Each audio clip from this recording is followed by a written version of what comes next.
आइए आज की ब्रेकिंग न्यूज में देखते हैं कि जेल से रिहा होते ही बीजेपी और ईडी पर आक्रामक हुए संजय सिंह। मोदी और ईडी को एक्सपोज करते हुए किया है उन्होंने बड़ा खुलासा। जेल से छूटते ही वो श्रीमती सुनीता केजरीवाल जी से मिलने उनके निवास स्थान पर पहुंचे थे। आइए देखते हैं आगे की क्या घटनाक्रम हुआ।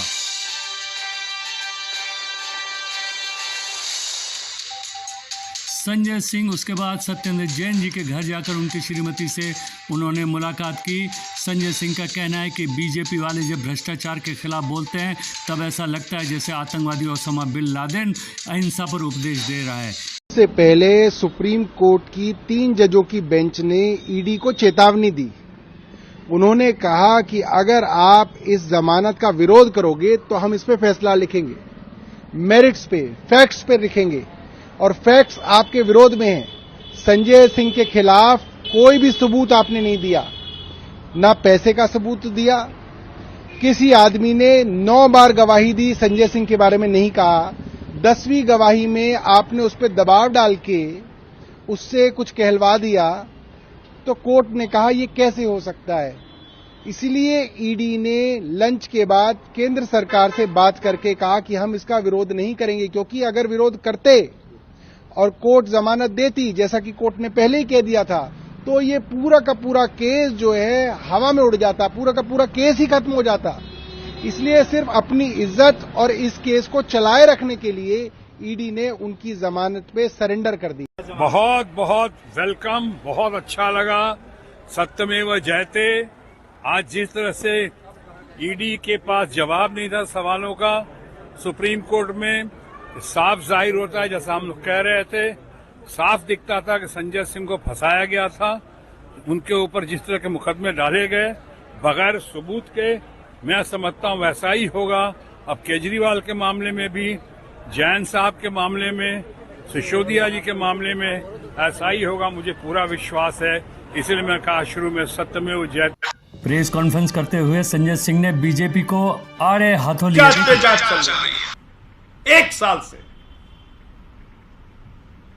और बार बार ईडी अपनी स्टेटमेंट चेंज करती है। कभी कहती है 100 करोड़ का घोटाला हो गया, कभी कहती है 1000 करोड़ का घोटाला हो गया। मैंने कई बार प्रेस कॉन्फ्रेंस करके ईडी के चेहरे को बेनकाब करने का काम आपके सामने किया है। मैंने बताया कि किस तरीके से चंदन रेड्डी के कान के पर्दे फाड़ के उसको मारपीट करके उसका स्टेटमेंट लिया गया। मैंने बताया कि कैसे एक व्यक्ति को धमकाया गया कि तुम्हारी बेटी कॉलेज कैसे जाएगी, हम देखेंगे। मैंने पहले भी बताया कि कैसे ईडी ने झूठा बेबुनियाद आरोप लगा के, सारे फोन अपने पास रख के यह कहा कि मनीष सिसोदिया ने फोन तोड़ दिया, फोन तोड़ दिया, फोन तोड़ दिया। मैंने आपको यह भी बताया कि किस तरीके से झूठा बेबुनियाद आरोप लगा के मेरा नाम चार्जशीट में शामिल करने का काम ईडी ने किया। और जब मैंने ईडी को नोटिस दिया तो बोले साहब गलती हो गई, लिखना था राहुल सिंह, लिख दिया संजय सिंह। इसका मतलब वो तमाम घटनाएं जो थीं वो पूरी तरीके से सच थी। ये बात साबित होती है कल की घटना से।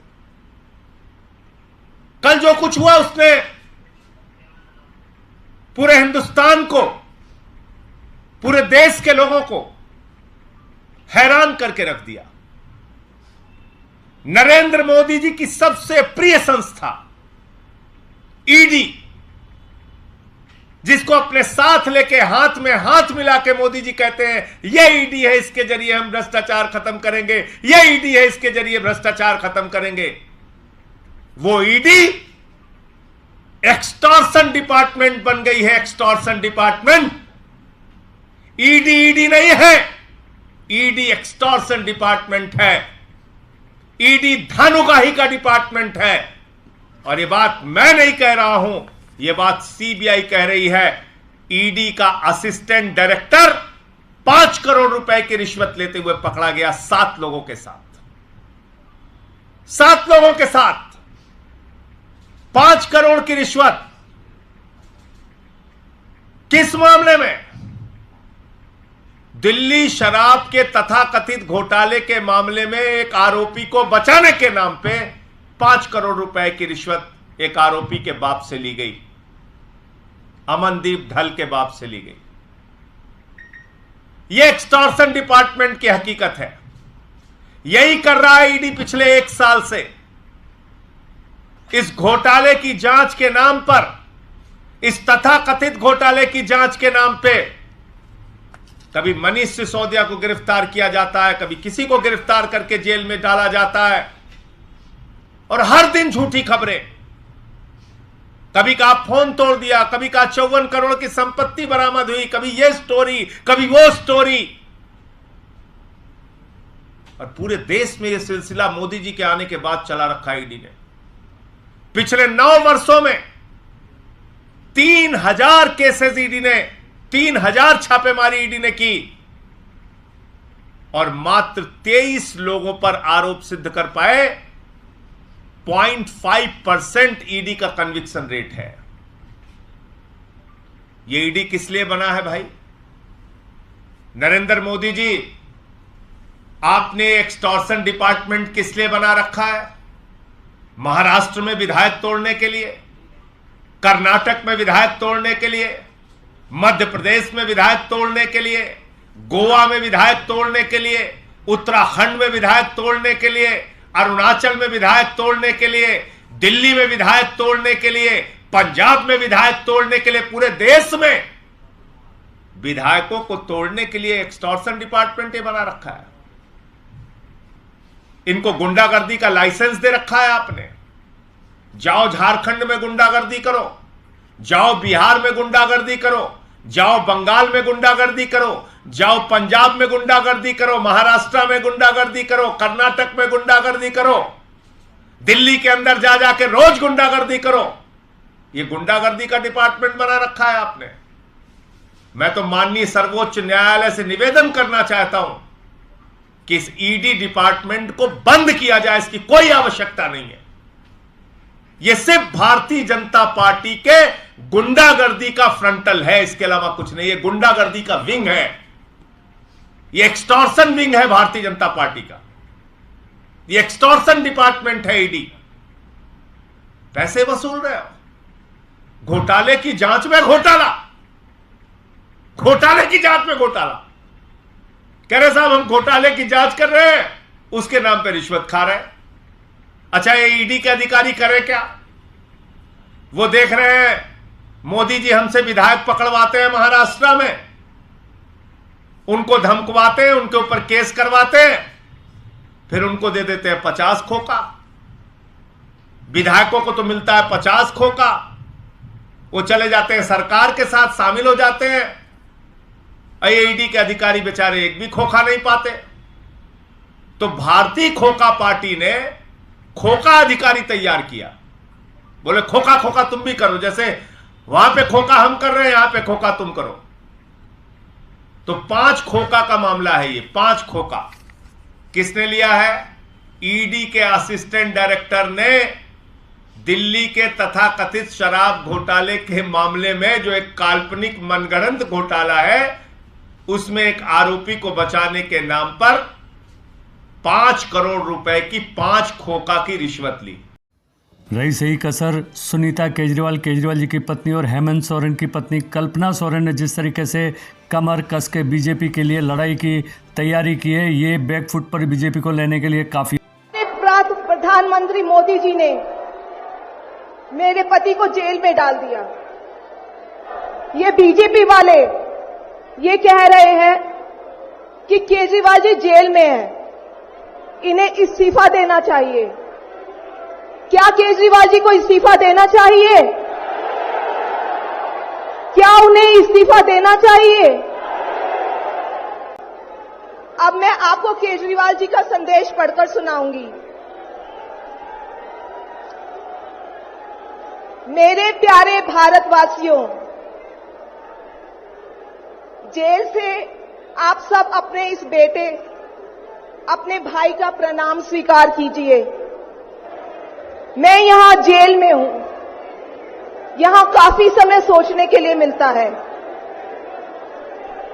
रात को टूट टूट के नींद आती है। भारत मां के लिए सोचता हूं।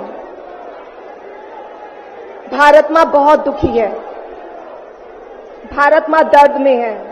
उस पर जब कुछ नेता सुबह शाम लच्छेदार भाषण देते हैं, शानो शौकत की जिंदगी जीते हैं, अपने दोस्तों के साथ मिलकर देश लूटने में लगे हैं, तो भारत मां को बहुत गुस्सा आता है। ऐसे लोगों से भारत मां को सख्त नफरत है। आइए मिलकर एक नया भारत बनाते हैं। 140 करोड़ लोगों के सपने का भारत। केवल नाम में इंडिया गठबंधन नहीं है, दिल में इंडिया है, दिल में।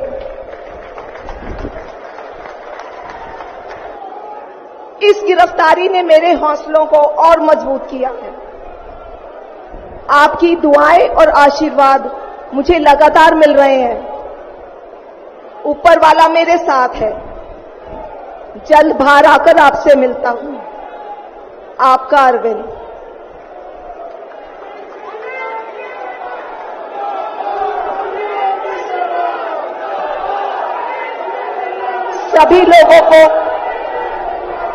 सभी लोगों का आशीर्वाद और प्यार भरपूर मिल रहा है मेरे पति को। अपना ये आशीर्वाद बनाए रखना। भारत में ये तानाशाही नहीं चलेगी। हम लड़ेंगे, जीतेंगे। अंत में मैं सभी लोगों, इंडिया अलायंस के लोगों का भी, साथियों का तहे दिल से धन्यवाद करती हूं कि इस घड़ी में आप सब हमारे साथ खड़े हैं। धन्यवाद। भारत में बाबा साहेब जी के संविधान के प्राप्त जितनी भी गारंटियां हैं, उन सभी को एनडीए सरकार के द्वारा उसे नष्ट किया जा रहा है। इनकी गारंटियों की गारंटी कौन लेगा? जिन्होंने एक एक करके हमारे संवैधानिक संस्थाओं के संवैधानिक मूल्यों को तहस नहस किया है। जिस ढंग से आज बेरोजगारी चरम सीमा पर है, जिस ढंग से आज महंगाई 7वें आसमान पर है, जिस ढंग से पूरे देश में नफरत की आग फैलाई जा रही है, जिस ढंग से हर एक जाति, हर एक वर्ग के अधिकारों की रक्षा के लिए भी यहां कोई नहीं खड़ा हुआ है। क्या कोई भी इस देश में बड़ा नेता हो जाए, वो सबसे बड़ा नहीं होता है। आज भारत की जनता सबसे बड़ी है। अगर कोई दल बहुत अपने आप को शक्तिशाली समझता है, लेकिन भारत की 140 करोड़ की जनता से ज्यादा शक्तिशाली और ताकतवर नहीं हो सकती है। आपकी एक उंगली, इस उंगली का इस्तेमाल करिएगा। आने वाले आगामी चुनावों में इस उंगली से हमें, हमारे गठबंधन, इंडिया गठबंधन के लोगों को मजबूती दीजिएगा, क्योंकि अगर आपको अपना देश बचाना है, आपको अपना लोकतंत्र बचाना है, आपको अपने अधिकार, हक के लिए लड़ना है, तो आप लोगों को खास करके अपने इस वोट का चुनाव सही ढंग से करना होगा। आज 31 मार्च है। 2 महीने पहले इसी दिन 31 जनवरी को हेमंत जी को जेल में डाला गया। 2 महीने से जेल में है। आज तक आरोप साबित नहीं कर पाए हैं कि किस लिए इतने दिनों तक उन्हें रखा गया है।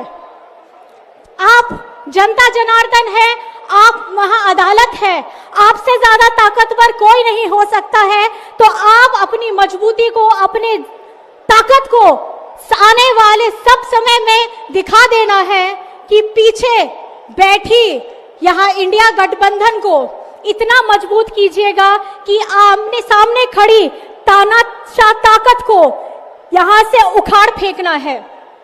आने वाले दिनों में आप सभी का मजबूती, आप सभी का गठबंधन, आप सभी का आशीर्वाद हम सबको चाहिए।